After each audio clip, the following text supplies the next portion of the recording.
I play Emily Junk.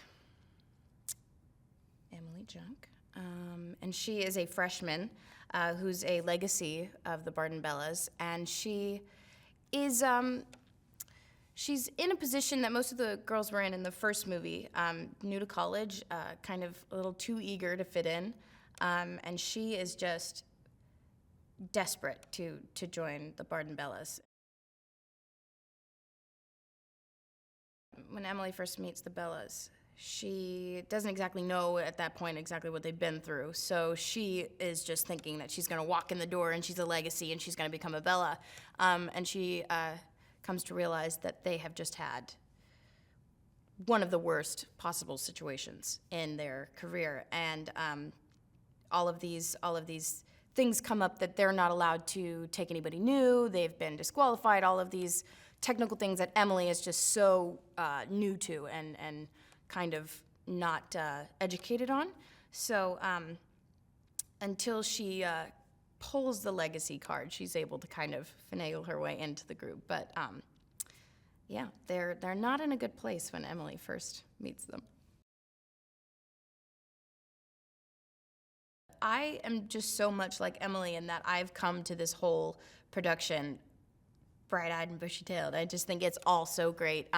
When I was here, when we were kind of going through what everyone knows it as a cappella boot camp, I was just so excited going from like the recording studio to dance rehearsals to a fitting. Like it was just all so exciting. And Emily's kind of the same way. She comes in and yeah, the Bellas are used to it. I mean, they're at the top of their game for 3 years, and after Emily's first performance, she's just like over the moon, and the girls aren't really feeling that great about it. So there's definitely a lot of like excitement about the little things, and I think coming from Emily, it's a nice sort of touch, and it's refreshing.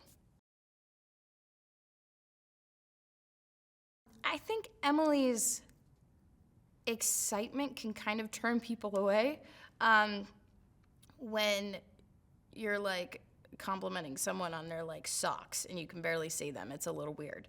And that's definitely Emily's personality. And I think with Becca, who's definitely like just a super cool chick and just kind of there to do her job and like leave, that's Emily's definitely not her cup of tea.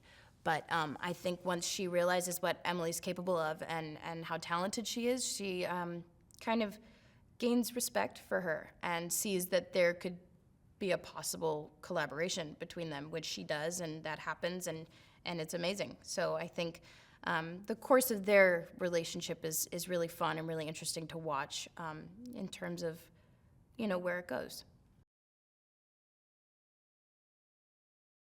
Rebel is like my favorite person in the world.